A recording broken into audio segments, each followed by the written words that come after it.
The fur coat was new. I noticed that detail even through my grief-stricken haze. A pristine white mink that probably cost more than most people's monthly salary. Valeria had bought it before Dad was even cold in the ground.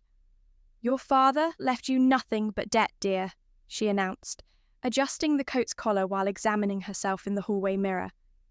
The funeral reception was still going on in our living room, but she'd already dropped her mourning widow act. "I'm Krista, and this was the moment my stepmother decided to tell me I was broken homeless." Or so she thought. "Such a shame," Sierra chimed in, my stepsister's mock sympathy dripping like poison honey. "But Dad always was terrible with money, wasn't he?" She shared a knowing look with her brother Dalton, who was already wearing my father's vintage Rolex. I clutched the small, worn key in my pocket, the one Dad had pressed into my palm 3 weeks before his final hospital stay. "When the vultures circle, little star," he'd whispered, his eyes clear and knowing. "This unlocks the truth." "We'll need to start clearing out all this clutter," Valeria continued, waving her manicured hand dismissively at the carefully curated artwork my parents had collected over decades. "The estate sale company is coming tomorrow." My throat tightened. Tomorrow? The funeral was today. "No time like the present," Dalton smirked, adjusting Dad's watch on his wrist. "These old things are just gathering dust anyway." I watched as Valeria picked up my mother's favourite porcelain figurine, a delicate ballerina that had survived 20 years on that same shelf. "This tacky thing will be the first to go. Probably worthless like most of your mother's taste." My fingers itched to snatch it from her hands, but Dad's last words echoed in my mind. "Play their game, little star. The real game starts later." I'd found his first note that morning, tucked inside my mother's old recipe box, where he knew I'd look for comfort. Could I at least keep some photos?" I asked, forcing my voice to quaver slightly. "Let them think I was broken. Let them think I was defeated." "Oh, sweetie," Valeria cooed, setting down the ballerina with exaggerated care. "Of course you can keep the photos. We're not monsters." She turned to her children. "Sierra, darling, show the estate sale people your mother's jewellery collection when they come. Those pieces should fetch a decent price." "My mother's jewellery?" The words slipped out before I could stop them. "Well, it's not as if you can afford to keep them," Sierra said, already wearing Mum's pearl earrings. "Besides, they're technically part of the estate now. And since Mum's married to your father..." "Was," Dalton corrected with a grin. "Was married."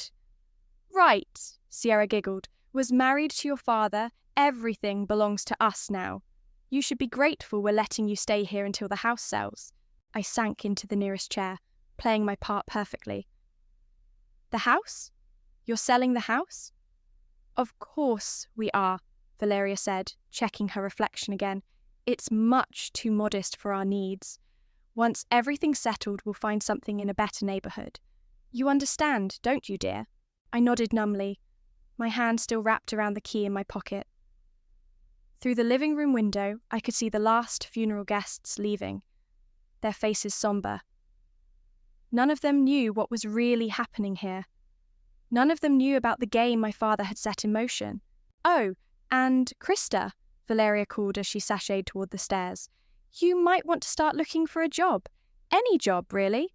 The bills your father left behind. Well, let's just say you'll need all the help you can get." I waited until they'd all gone upstairs, probably to continue cataloguing their perceived inheritance, before I allowed myself a small, grim smile. They thought they were the players, but they were just pieces on my father's board. "I know, Dad," I whispered to the empty room, touching the key that would soon unlock everything. "I'll let them build their own prison. I'll let them pick every single brick." Upstairs, I could hear them laughing, probably discovering another treasure they thought they could sell. Let them laugh. Let them spend. Let them dig their hole deeper and deeper. The game was just beginning, and only I knew the real rules. I picked up my mother's ballerina figurine and carefully wrapped it in tissue paper. This, along with certain other precious items, would be mysteriously missing before the estate sale people arrived tomorrow. After all, Dad's note had been very specific about which pieces to save. The vultures were circling just as he'd predicted, but they had no idea they were actually circling their own fate. "Krista, darling, could you fetch us some more champagne?" Valeria's voice carried across our transformed living room. "The cheap bottle in the fridge will do. We're saving the good ones for real guests." 2 weeks had passed since the funeral, and they'd wasted no time making themselves at home. The estate sale had stripped away most of my parents' belongings, leaving behind an echo of what once was. Now, Valeria was hosting one of her intimate gatherings, basically a show and tell of their newfound wealth. "Of course," I replied, playing the dutiful stepdaughter. As I walked to the kitchen, I heard Sierra's shrill laugh. "Can you believe she's still here, like a sad little ghost haunting the place? Now, now!" Valeria's voice dripped with false kindness. "Where else would she go? It's not like she can afford an apartment on a barista's salary." I hadn't actually started looking for work yet. I was too busy watching them dig their grave. "Speaking of money," one of their guests asked, "when are you planning to list the house?" "Soon," Valeria replied. "We're just waiting for the right moment. Property values are climbing, you know." I grabbed the champagne and returned to their little soiree. Dalton was sprawled on our new leather sofa. The old one had been too dated, showing off Dad's watch collection to his equally spoiled friends. "Here you go," I said, setting down the bottle. "Oh, look who it is!" Sierra called out. She was wearing Mum's diamond tennis bracelet. "Everyone, this is my stepsister. She's between opportunities right now." The gathered guests offered sympathetic looks that made my skin crawl. "Such a shame about the inheritance situation," one woman whispered loudly. "But your father must have had his reasons." I excused myself quickly, heading upstairs to Dad's study. They'd left it mostly untouched. Too many boring papers and books for their taste. Perfect for what I needed to do. The key felt heavy in my hand as I approached the old oak bookcase. Dad's note had been specific. "Third shelf, behind War and Peace. No one in this house would ever touch that book." He was right. The thick volume stood undisturbed, gathering dust. I pulled it out carefully, revealing a small wall. Safe I'd never known existed. The key fit perfectly. Inside was exactly what Dad promised. A strong box containing a letter, a flash drive, and most importantly, a new will dated just 3 months before his death. My hands trembled as I read his words. "My dearest Krista, if you're reading this, then the vultures have shown their true colours. I knew Valeria's nature from the start. Her children too. That's why I took precautions. Years ago, I established an irrevocable trust in your name. The bulk of my estate, including all major assets, is safely tucked away there. This new will makes you the primary heir, with one delicious twist. Valeria and her children will receive token sums, but only after settling any debts they accrue in my name post-mortem. Let them spend, let them borrow, let them dig deeper. The flash drive contains copies of everything, including a video message. Show these to Mr. Joseph when the time is right.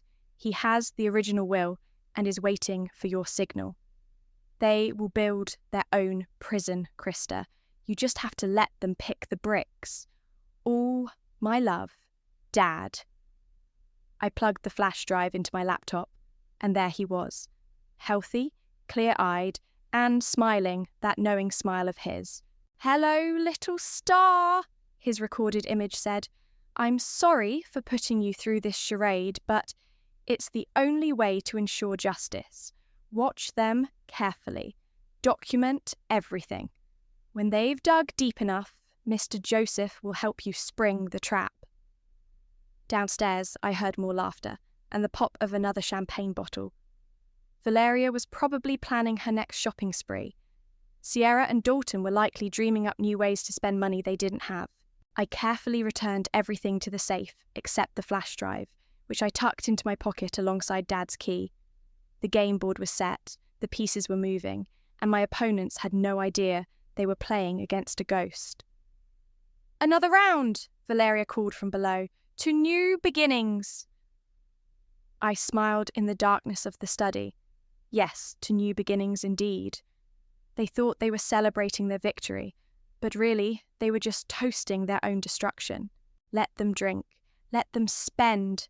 Let them believe. The real game was just getting started. The sound of jackhammers woke me at 7 a.m.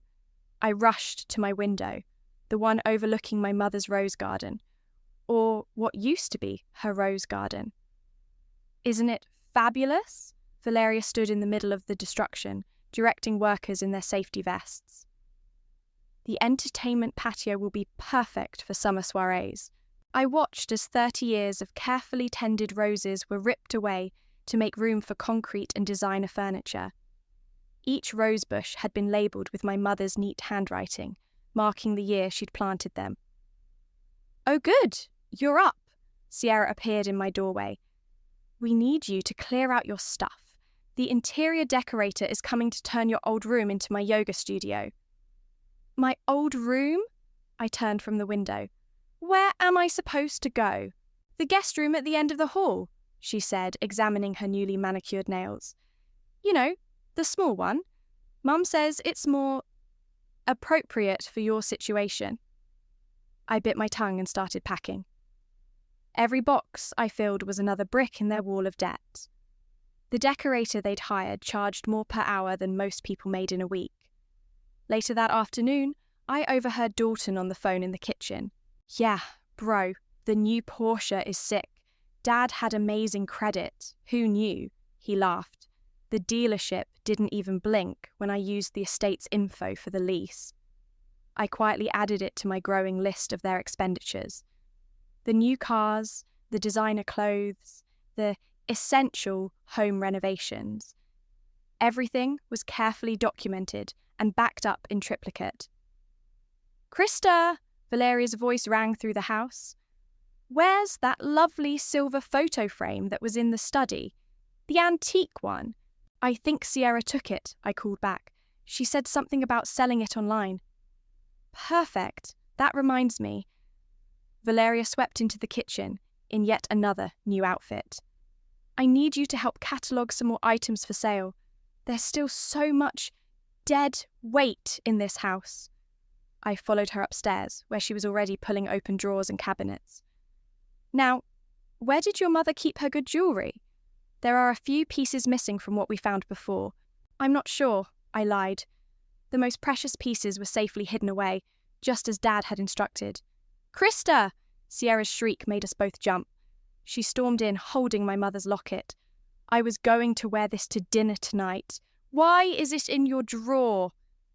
"That's mine," I said quietly. "Dad gave it to Mom on their 10th anniversary." "Nothing here is yours anymore," Sierra snapped. "God, you're so pathetic, clutching at scraps like some kind of charity case." "Sierra, darling," Valeria interrupted. "Speaking of dinner, we need to discuss our trip. I've booked us all first-class tickets to Europe. 3 weeks touring the finest hotels and restaurants. Exactly what we need to wash away the dreary memories of this place." "All of us?" I asked, although I already knew the answer. Valeria laughed. "Oh, sweetie, no. You'll need to stay here and, well, find a job or something. The real estate agent will need someone to show the house while we're gone." "You're selling the house?" I forced my voice to crack. "Of course. Once we return, we'll list it immediately. This neighbourhood is hardly suitable anymore." Valeria waved her hand dismissively. "We've already found the most amazing property in the exclusive part of town. You should see the price tag. It's absolutely scandalous." I watched Sierra fasten my mother's locket around her neck, fighting the urge to snatch it back. That night, after they'd left for their dinner reservation at the most expensive restaurant in town, I carefully retrieved the locket from Sierra's jewelry box. She'd already forgotten about it, distracted by newer, shinier things. My phone buzzed with a text from my friend Lara. "How are you holding up?" "They're going to Europe," I wrote back. "First class, everything. Using Dad's credit, of course." "When are you going to end this?" she replied. "It's killing me watching them treat you this way." I smiled grimly at my phone. "Soon. They're booking flights they can't afford to a continent they'll never see. The trap is almost ready." I tucked my mother's locket into my pocket and walked past Sierra's new yoga studio, past the concrete slab that had replaced Mum's roses, past the growing pile of credit card statements in Valeria's desk. Let them fly first class. Let them book their luxury hotels. Let them dream of their mansion in the exclusive part of town. Every dollar they spent was another nail in their coffin, and I had front row seats to watch them build it. "Absolutely unacceptable," Valeria's voice echoed through the house. "Do you have any idea who I am? My husband's estate is worth millions." I paused outside her study, listening to her berate someone on the phone. They'd been back from Europe for 2 days, and reality was starting to knock.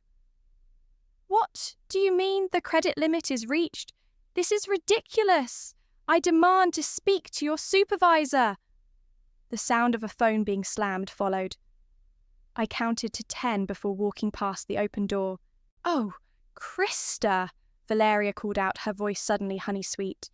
"Be a dear and get the mail, would you? And bring me any letters from the banks. The idiots seem to have mixed up some accounts." I nodded meekly and headed outside. The mailbox was stuffed with envelopes, most of them bearing the ominous red "Final Notice" stamp. I'd been watching these pile up for weeks, documenting each one. "More bills?" Sierra appeared beside me, snatching several envelopes. "God, these people are persistent. Don't they know who we are?" "I think that's why they keep sending them," I muttered. "Whatever," she rolled her eyes. "Oh hey, did you hear? Dalton crashed the Porsche." My head snapped up. "What?" "Yeah, last night. He's fine, just a bruised ego. Mum's already at the dealership getting him something better. She says the insurance will cover it." The insurance tied to Dad's estate, I noted mentally. Another brick in their wall. Later that afternoon, I had my scheduled meeting with Mr. Joseph. We met at a small cafe far from home, where there was no chance of running into any of the Mays. "They're getting desperate," he said, reviewing the documents I'd brought. "The credit card companies are starting to freeze accounts. The banks are asking questions." "They don't care," I replied, sipping my coffee. "Valeria just opens new cards under the estate's name. She thinks Dad's credit makes her untouchable." Mr. Joseph's eyes twinkled. "And the European trip? First class everything. Presidential suites, private tours. They even hired a personal shopper in Paris." He made a note in his leather-bound notebook. "The trust remains secure and untouched. Your father's planning was impeccable." "When?" I asked. "When can we end this?" "Soon," he promised. "Let them feel the pressure first. Let them make mistakes." I returned home to find Dalton lounging in the driveway, admiring his new car, even more expensive than the last one. "Like it?" he smirked. 0 to 60 in 3.2 seconds. "Impressive," I said. "How much did it cost?" "Don't worry your pretty little head about money," he laughed. "That's for people like you to stress about." Inside, Valeria was ripping up more bills, letting the pieces flutter into the wastebasket. "Vultures! All of them! Don't they understand we're grieving?" "Mom!" Sierra burst in, waving a magazine. "I found it! The perfect house! It's in that gated community we loved, the one with the private golf course." Valeria's eyes lit up. "Show me, darling." I watched them coo over the magazine, their eyes gleaming with greed. The house they were admiring cost more than our entire neighbourhood. We'll need to sell this place first, Valeria mused. But with the market so hot... About that, I ventured. I saw some letters from the bank about a second mortgage. The look Valeria gave me could have frozen hell. That's none of your concern. In fact... She stood, drawing herself up to her full height. I think it's time we discussed your living situation. Once we sell, you'll need to find your own place. But I don't have any money, I said, letting my voice quaver. Not my problem, dear. Your father made his choices. If he'd been smarter with his money, maybe you wouldn't be in this situation. I retreated to my tiny room, pulling out my phone to update my records. The new car, the mortgage documents I'd found, the credit card statements, everything was carefully logged and backed up. A text from Mr. Joseph lit up my screen. The bank called. They're starting to investigate the estate's recent spending. Keep watching. I looked out my window at Dalton racing his new car up and down the street, at Sierra trying on her European shopping haul, at Valeria tearing up more bills in her study. The pressure was building. The cracks were showing. Soon, very soon, their house of cards would collapse. And I would be there to watch every moment of it. It's a revolutionary concept in skincare, the woman in the designer suit explained, spreading glossy brochures across our dining room table. Artisanal llama milk, harvested under the full moon. The European market is already buzzing. I watched from the doorway as Valeria nodded enthusiastically. She'd met this entrepreneur on their cruise, and now she was about to make another catastrophic financial decision. The initial investment is substantial, the woman continued, but the returns... Well, you'll be able to buy 3 houses like that one you've been eyeing.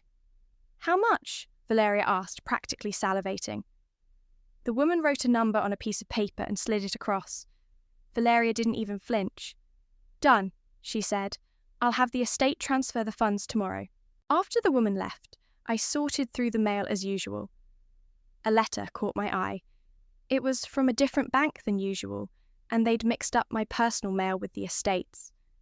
My hands trembled as I read it. A second mortgage. A massive one. What are you doing? Sierra's sharp voice made me jump. I quickly tucked the letter into my pocket. Just sorting mail, I said. Whatever. Mom wants you to clean out the garage.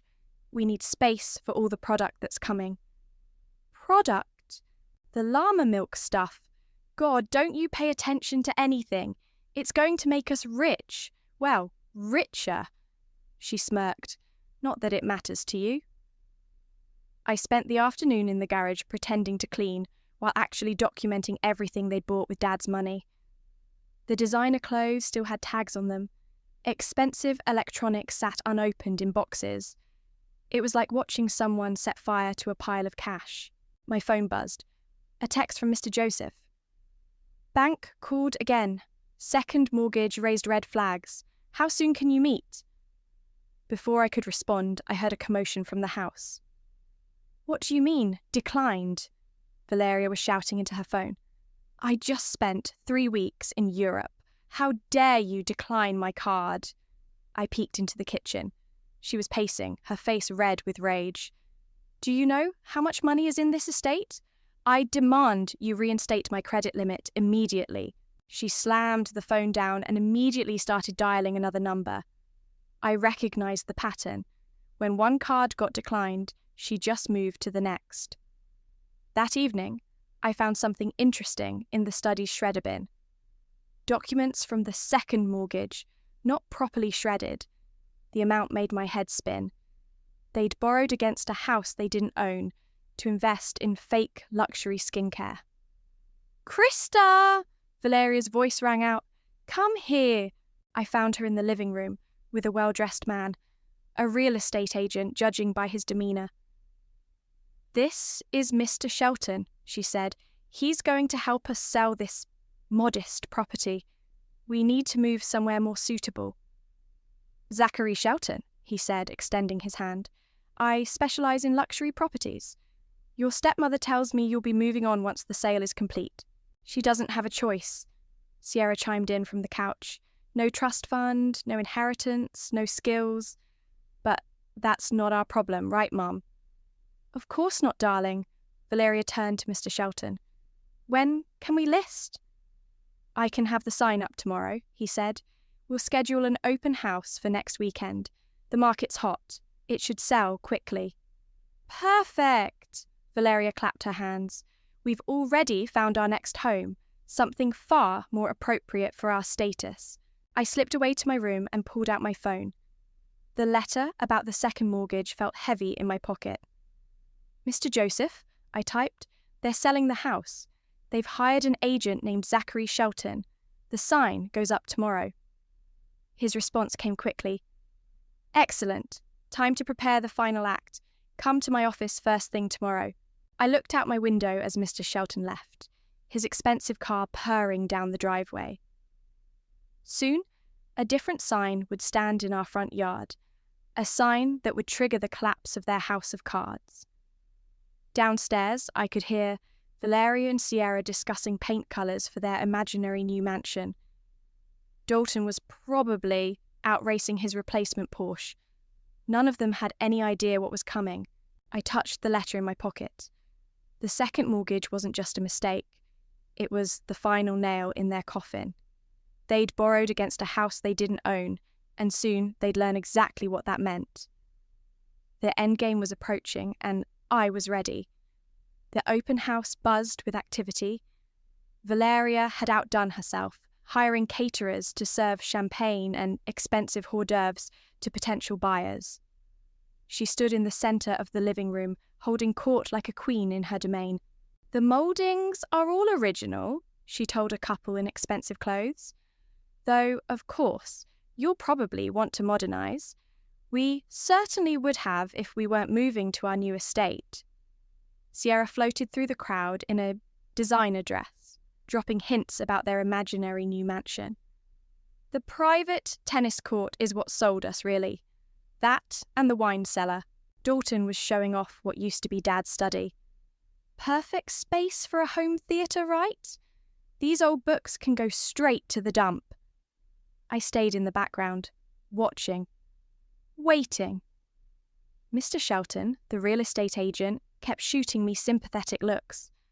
Poor thing, I overheard him tell another agent. No inheritance, not a penny. Some families, right? The crowd grew larger.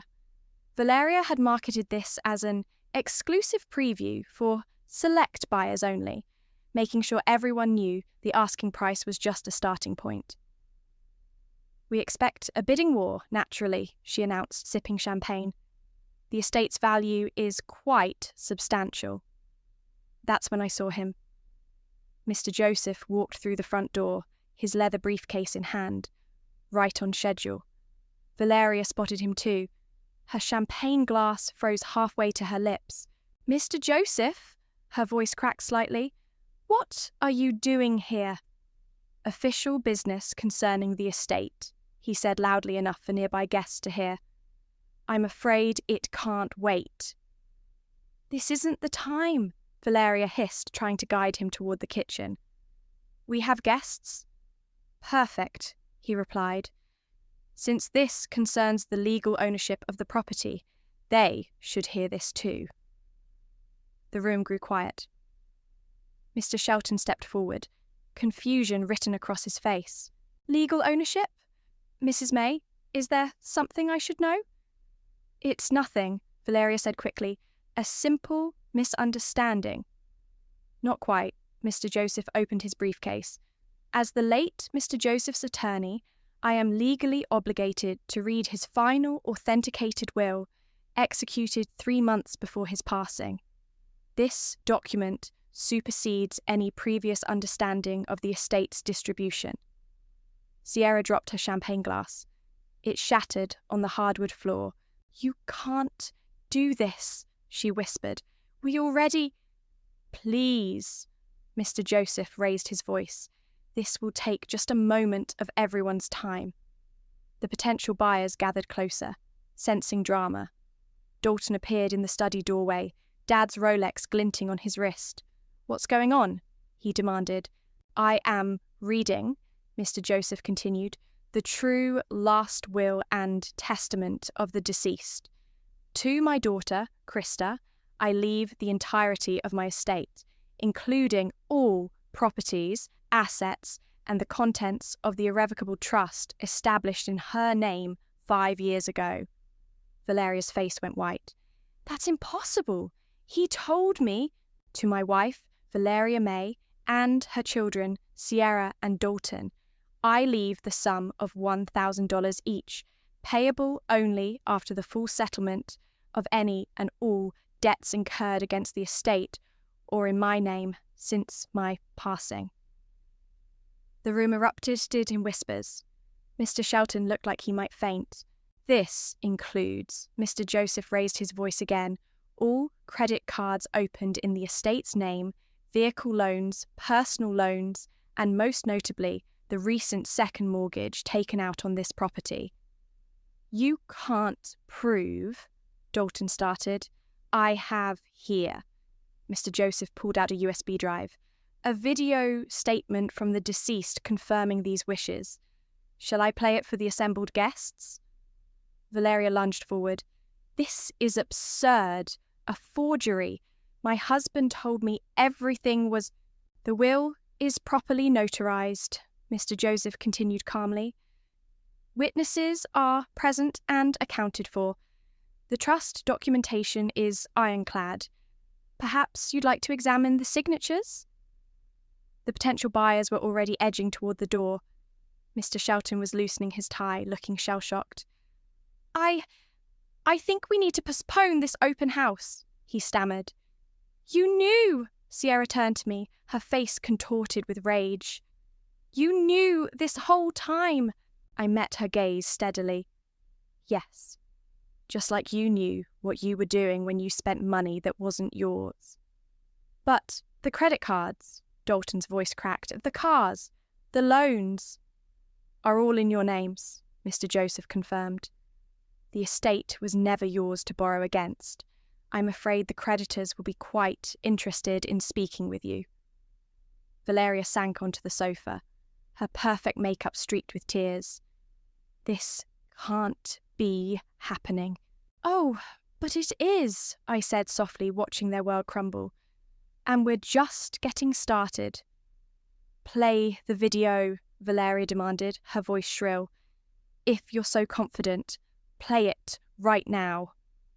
Mr. Joseph calmly connected the USB drive to his tablet. The remaining guests gathered closer, unable to tear themselves away from the unfolding drama. Dad's face appeared on the screen, healthy and clear-eyed, dated just 3 months before his death. I, being of sound mind and body, make this statement of my own free will, he began. To my daughter, Krista, I leave everything. The house, the assets, and most importantly, the trust I established years ago when I first suspected Valeria's true nature. Valeria's face contorted. He was sick, delusional. To my wife and stepchildren, Dad continued, I leave a valuable lesson about greed. Every credit card you've opened, every loan you've taken, they're all in your names, not the estate's. The debts are yours alone. Sierra started to cry. Dalton looked like he might throw up. The second mortgage? Dad smiled knowingly. That was particularly ambitious. Borrowing against a house you don't own. The bank will have questions. Turn it off, Valeria screamed, lunging for the tablet. Mr. Joseph smoothly stepped away. Perhaps we should discuss the exact amounts, he suggested, pulling out a thick folder. Starting with the European vacation. First-class flights, presidential suites, quite extensive credit card charges. We were grieving, Sierra sobbed. We deserved the new cars, Mr. Joseph continued. 3 luxury vehicles, all financed using false information about state assets as collateral. The banks are particularly interested in that. Dalton unconsciously touched Dad's Rolex. But the inheritance was never yours, I said quietly. Just like that watch. The remaining potential buyers were recording everything on their phones. Tomorrow, this would be all over social media. The prestigious May family exposed as frauds. The Llama Milk Cosmetics venture, Mr. Joseph checked his notes, a rather substantial investment secured against non-existent assets. The SEC might have questions about that. You planned this, Valeria hissed at me. You let us spend and spend, knowing... No, Valeria, I cut her off. You did this. Every purchase, every loan, every lie to the banks. Those were your choices. Mr. Shelton cleared his throat.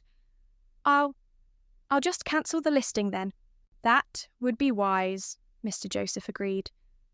The property was never available for sale, though I'm sure the buyers appreciate learning this before making an offer. What about our things? Sierra gestured wildly at the designer furniture, the art pieces they'd bought. You can't just... Everything purchased with fraudulent credit or loans will need to be returned or liquidated to pay your debts, Mr. Joseph explained. The creditors are already preparing their claims. You can't do this to us, Dalton shouted. We're the Mays, You're thieves, I said calmly, and now everyone knows it. The last guests were hurrying out, phones already pressed to their ears, spreading the gossip. Mr. Shelton followed, practically running from the scandal.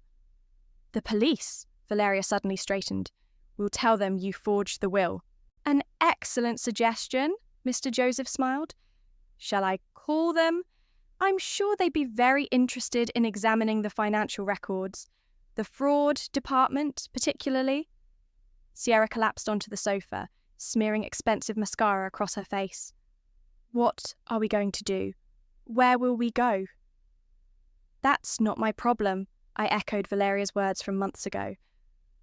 Though I hear there are some affordable apartments across town. You know, for people in your situation. You vindictive little... Valeria started toward me, but Mr. Joseph stepped between us. I wouldn't, he warned. Assault charges won't help your position with the creditors. How long? Dalton asked, his voice hollow. How long did you watch us knowing? Long enough, I replied. Long enough to let you build your own prison, brick by brick, debt by debt. Mr. Joseph checked his watch. The bank representatives will be here tomorrow morning to begin cataloguing assets. I suggest you pack whatever legitimately belongs to you tonight. And where are we supposed to go? Sierra wailed. I walked to the front door and held it open. Like I said, that's not my problem. But you need to leave my house. Now. They stared at me.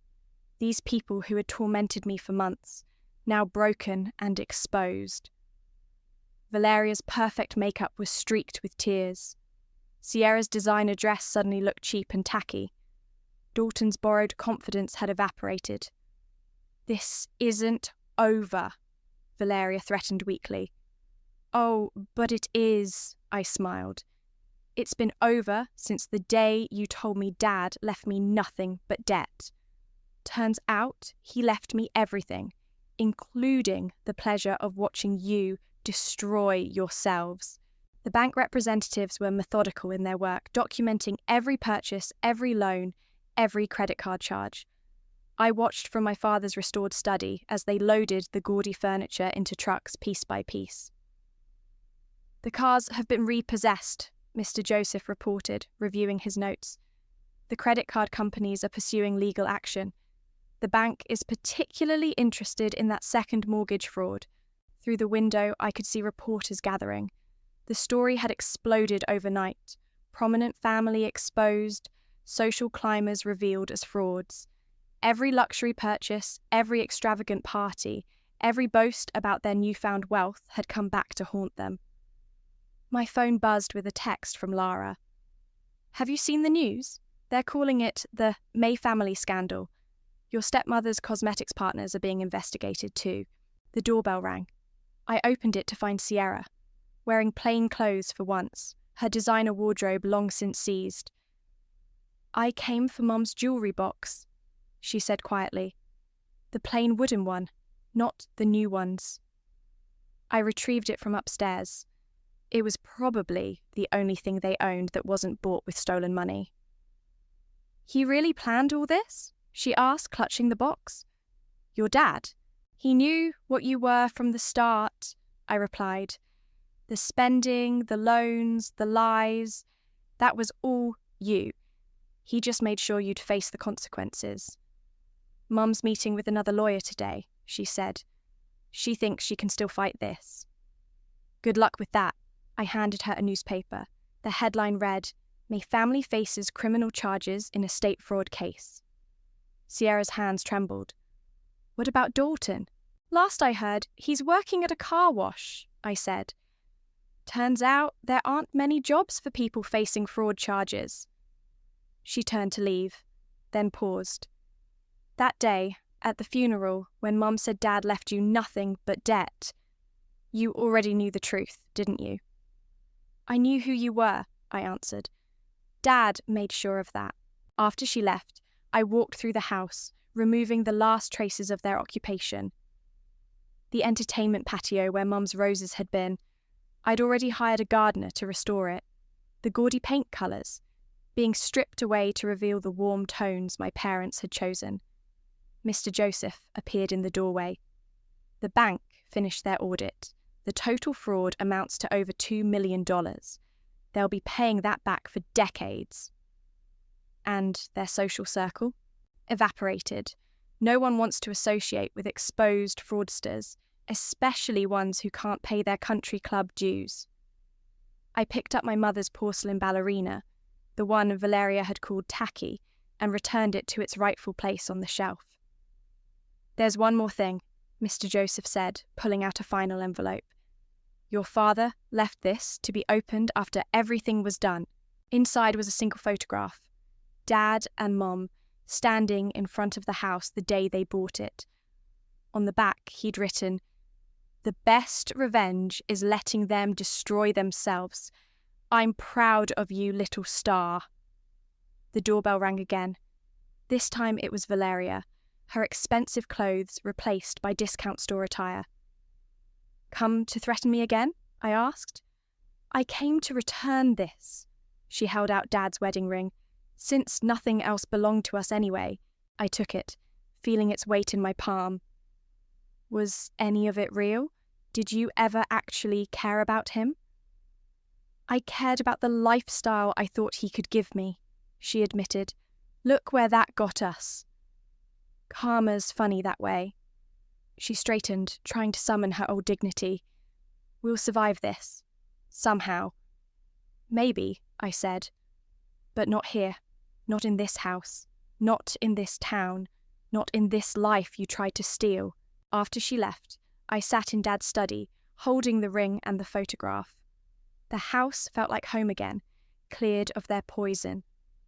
My phone buzzed with another news alert. "May family assets seized. A cautionary tale of greed and consequences." Below was a picture of Valeria being served papers outside a discount apartment complex. I placed Dad's ring in the safe behind War and Peace, the hiding place they'd never thought to check. Next to it, I put the photograph and his final note. They thought Dad left me nothing but debt. Instead, he left me the perfect weapon: their own greed. They built their prison, chose their punishment, orchestrated their own downfall. All I had to do was watch. The house was quiet now, peaceful. Through the window, I could see the first roses beginning to bloom again. Life has a way of coming full circle, and karma always collects its debts.